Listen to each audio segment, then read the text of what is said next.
Hey guys, स्वागत है आप सबका मेरे चैनल सुनो कहानी पे where we were reading days at the Morisaki book shop, जहाँ मैंने 9 चैप्टर पढ़ लिए हैं और अपलोड भी कर दिए हैं, so you can go listen them और watch them whatever you want. So today we are going to read chapter 10. So let's start. Uncle Sataru called 2 days later, sometimes before noon. When I saw his number show up on my cell phone, I could already imagine what had happened. Sorry to bother you at work, he said in a low monotone as soon as I picked up. There is a letter waiting for you when you come by the shop.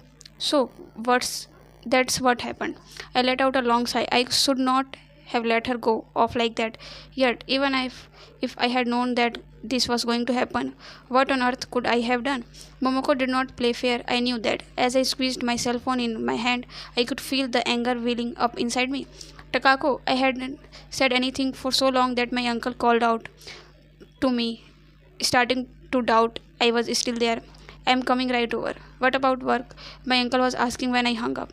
It's not fair, it's not fair. I kept repeating the words over and over again in my head as the train carried me to Jimbuchu. It's not fair. This is not how adults act. I could understand some of what she was feeling, to be missing in action for 5 whole years and then suddenly return only to say you are sick. I could see how you might hesitate to say something, but if she really still loved my uncle, then that was all the more reason to tell him. And what was going to happen to my uncle once she would let him again? It had been even hard enough for him the last time, she said without saying anything. I was on the uncle's side, just as he had been on my side all this time, and that's why I could not forgive Momoko for disappearing again. The anger kept welling up inside me. I could not contain it. I was so angry. I was so angrier than I had ever been before. My body was trembling. When I got to the bookshop, my uncle showed me up the note she would left for me. It said, "Thank you. Please take care of yourself." I tore it into the little pieces and let them fall on the floor. My uncle stared at me dumbfounded. It's not fair. It's cowardly. I can't believe her. She only showed me up her good side and then she left. She just ran away. Takako, my uncle was peering at me with a look of concern. Taka? I interrupted my uncle right there and with my head held high announced to the room. I am breaking my promise actually. It was not even a promise. She just told me not to say anything. My uncle sat there with his mouth hanging open as I told him the short version of what Momoko said to me that night. I was well aware, of course, that all this would come as a shock, but he had right to know, and there was no one else who could stop Momoko. And yet, my uncle did not appear shocked. When I finished telling him, he just When I finished telling him, he just gave a little nod and said, "Okay." You knew? Not at all. But then my uncle sighed deeply and tried to sit down and almost fell into his chair. I knew it would have taken something pretty significant for her to come back. Like I said before, once she makes a decision, she does not change her mind. So for her to show up again despite that, well, that's why I was afraid to ask too many questions, which is why I asked you how stupid am I. I never just talked to her directly, and this is the result, he said. He sounded like he was already given up. I got up close to him, looked like straight in the eye, and said, "There is still time, but if you let her go now, you truly will never see her again. Even if you don't know how everything will turn out, you can't let her go. Do you understand what I mean? The only person who can stop her is you." Okay, that was all he said. His voice lacked any convin- conviction. "So hurry up and get going," I said, raising my voice. "Uncle, you remember when you told me not to run away from things? It's just as bad if you and Momoko do it.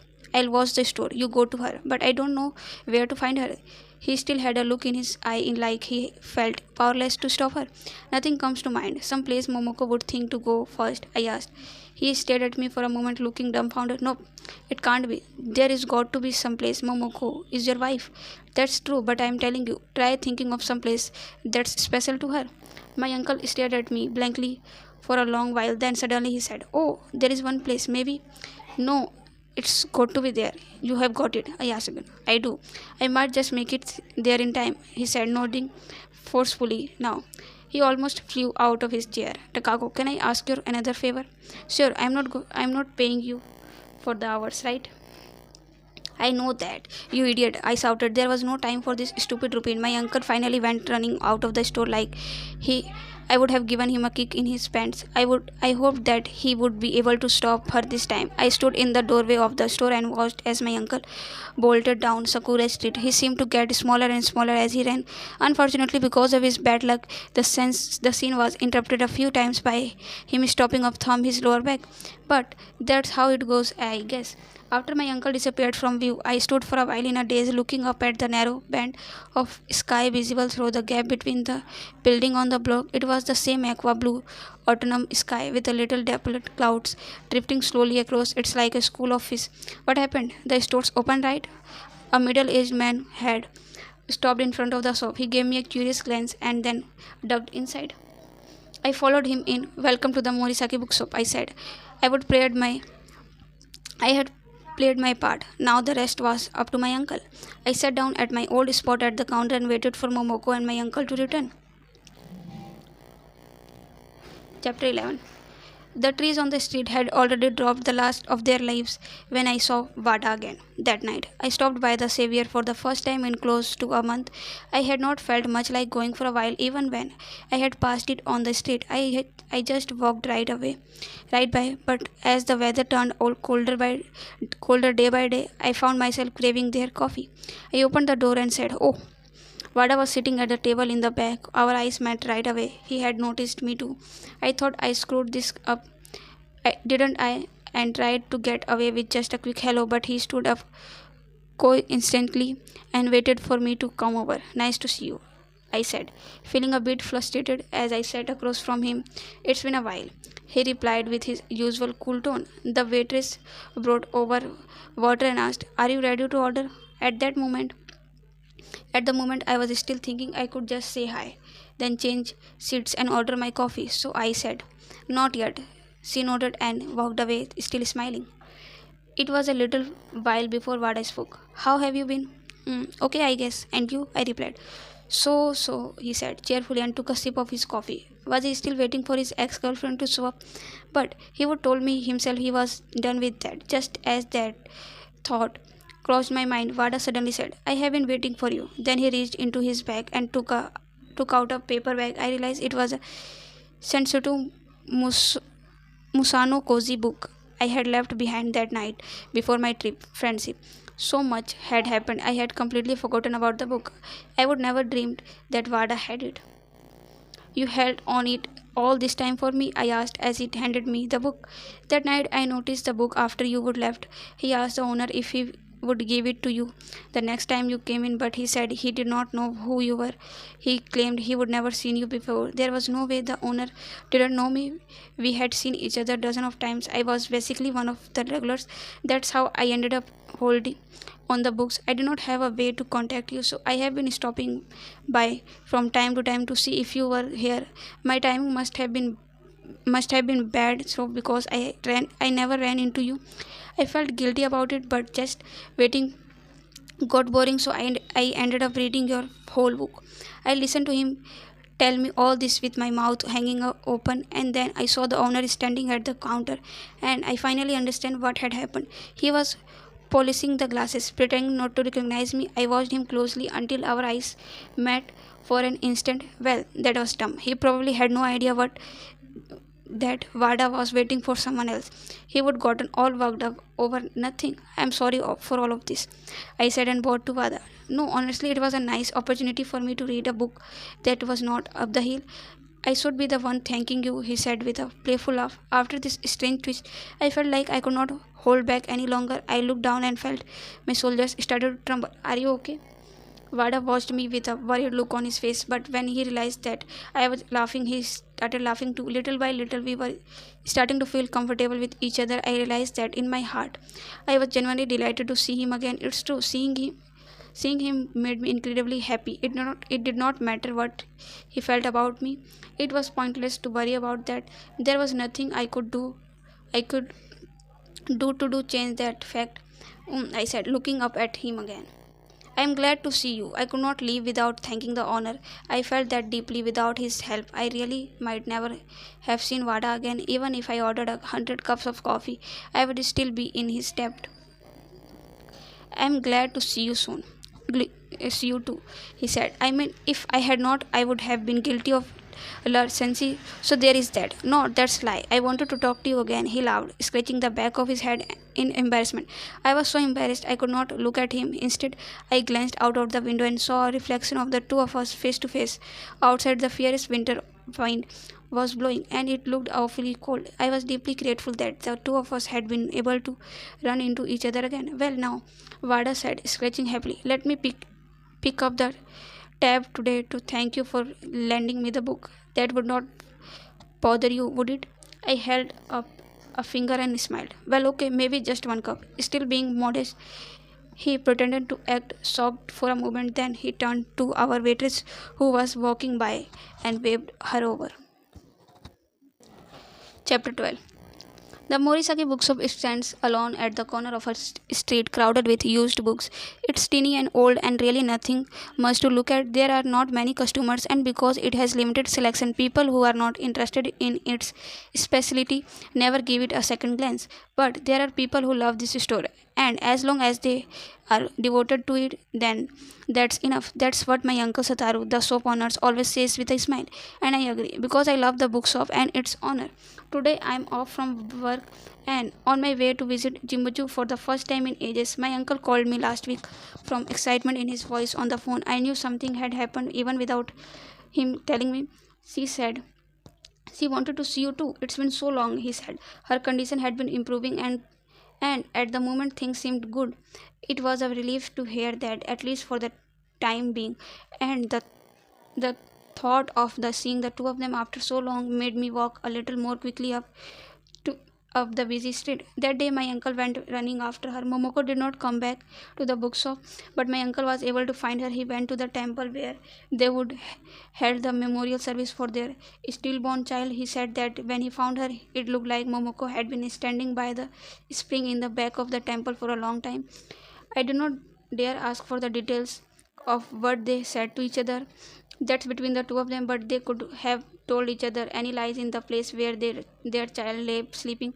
For them, what was probably most important was that they each other came clean about their feelings. It's possible that somewhere in her heart she wished my uncle had come and found her in that same place when she would left him 5 years earlier. When she saw me coming, she collapsed on the spot. She cried out like a little child and started bawling. In fact, in that moment, I loved her from the bottom of my heart. Tears were streaming down my face. I felt like I was finally able to face all the things I had not noticed before, all things I would turn away from. I took Momoko in my arms and I said, don't go over and over again. I need you. Before I saw her there, I could not have said something as simple as that. When he returned to the shop alone late that night, he talked me through what had happened rather than being depressed and she was not with him. He seemed quite cheerful. She promised, he said at the end, the two of us will talk things over and then one day she will come back. She made me a promise. Then, a whole year later, Momoko returned. She said she would needed to get her thoughts in her order first, otherwise it would not have been fair to him. He told me that what she would said when they said goodbye that day. She was as strong-willed as ever. After crossing the busy road, I go down Sakura Street. On this narrower back street, I pass a row of used books, and then I can see my uncle's shop right ahead of me. The door clatters when I fling, in, fling it open and find Sabu holding coat at the counter. Hey Takako, he says and waves me over. Oh Sabu, you are here? Where is my uncle? That's not the warm reception I was hoping for from you, he giggled. He just left on delivery. I hear a cheerful voice coming from behind. Looking around, I see a small woman with short hair sitting behind the counter. What happened to your hair? I say. Momoko raises her hand and touches the close cropped hair above her ear. Oh, I cut it. Honestly, when I first thought about it, I really wanted to get a buzz cut, but Sataru stopped me. She laughs loudly. It looks good on you, I say and sit down next to her. It truly does look good on you. On her. You think so? She frowns. The store around lunchtime is pretty slow as usual, aside from the fact that Momoko is there. Nothing much has changed, and that makes me a teeny bit happy. By the way, Takako, what's this about you having a boyfriend? Momoko asked in her usual abrupt way. What? Who would you hear that from? She points a finger at Sabu. Just now, from him. No, I heard it from the owner of the Savior, he says, and starts giggling again as if something were funny. Are you cooking for are you cooking him some of the dishes I taught you? Momoko asked with a grin. No, I mean yes, but not, I stammer. That does not satisfy Momoko. She keeps interrogating me until I cry. Come on, it's not that enough. At that moment, I hear the sound of the door opening. My uncle is back. Oh, Takako, you are early, he says. The moment he walks in, Momoko says, Hey, Sataru, did you know Takako has a boyfriend? What? I had not heard anything. Is that true? Why didn't you tell me? He comes over and looks me in the eye. You know you can discuss it with me, right? That's right, Momoko says, clapping her hands together. And if Takako marries him, then he can take over the soap. After all, we need to find a successor. For some reason, the thought of this makes my uncle completely lose it. That's nothing to joke about, he yells. Why should I let that guy take over? If you haven't even met him yet, how do you know who he is? Momoko says coldly. Sabu giggles. Well, maybe it's time for me to go home, he says. See you soon, Momoko. He waves to her and leaves the store in quite a cheery mood. He does not say goodbye to my uncle or me. Once Sabu is gone, I say, it did not take long for you to have him wrapped around your fingers. Did it? I am amazed. Hey, I didn't mean to it. I just talked to him, Momoko says nonchalantly. They have been at it all this time. I mean, of course, she won him over. Sabu did not stand a chance. My uncle says this so matter of faculty that Momoko and I burst out laughing. Then Momoko suddenly gets to her feet and turns towards me. Momoko, Morisaki has returned home and is reporting for duty. She gives a brisk military salute. I quickly stand up straight. Welcome home, I say. We have been waiting for you, and if you disappear again, I really will be angry with you. You are the one who broke your promise. Honestly, though, I am grateful for what you did. Thank you, Takaku. Let's be friends again, she says, and then she laughs as she pinches my cheeks. I am so used to it at this point that, just like my uncle, I cry, quit it. But I am already starting to give in. Maybe I should cook something special tonight for Takako to show off my gratitude. Momoko thumbs her chest proudly. Will you come shopping with me? Of course. Your cooking is the real reason I came. I say with a smile. Takako, before you go, my uncle cuts in. I was thinking about what we were talking about earlier. We ignored him and walked out of the front door. Outside, the sky is clear. A few large clouds drift pleasantly overhead. I stretch my arms up high and shut my eyes for a moment. I can feel the warm sunlight pressing on my eyelids. Hey, if you don't hurry up, I am leaving you behind. I open my eyes when I hear her voice. Up the street, Momoko turns back to look at me. The sun glints off her new short hair and she smiles. Come on, she says, waving at me. And then she races ahead. For a moment, I watch her from behind as she walks away. Then I turn. Then I run down the street after her. सो हमारी book यहाँ पे ख़त्म होती है और ये जिसने book translate की है जापानीज़ बुक जिसने वैन सतोशी यागसा जो राइटर हैं इनके सतोशी यागसा इनकी बुक जिसने ट्रांसलेट की है इंग्लिश में वो उन्होंने कुछ नोट लिखे हैं इस बुक के लिए. सो पढ़ देती हूँ मैं, थोड़ा आप लोग को ही पता चल जाएगा. Translator when Satoshi Yagisawa novel debuted in Japan and won the Shiada Prize, named after the district that is home to Tokyo's beloved Jimbuchu neighborhood of the bookshop. In the course of the story, he catalogs the many pleasures of reading, the joy of discovering a new author, the hedonism of staying up too late to finish a book, the surreptitious thrill of getting to know someone by reading their favorite novel, and the freedom of walking into a bookstore and scanning the titles, waiting for something to catch your eye. Any reader who goes looking for all the books mentioned in this page might not find everything, but that's not to be expected, especially in a little second-hand place like a Morisaki bookshop. As far as I know, until the death of the girl, the book by Sesai Moro that sparks Takako's passion for the reading in chapter 4 has not been translated in English yet, but the book that played the same role for her friend Tomo Osamu Dezai schoolgirls is available in recent translation by Alison Markin Powell. It should not be difficult to track down English edition of Jinichiro Tanizaki Ryounso Akutsagawa and Soisiki, not some well-known books, particularly Kokoro, one of the most loved novels in Japanese literature. You can find stories of by many of the other authors Takako discovered in the major anthologies of Japanese short stories, each of which is almost a bookshop in unto itself. This translation owes its existence to many people, especially its eminent editor Sarah Nielsen and Setsuko and Simons Winchester, without whom I never would have met Sarah.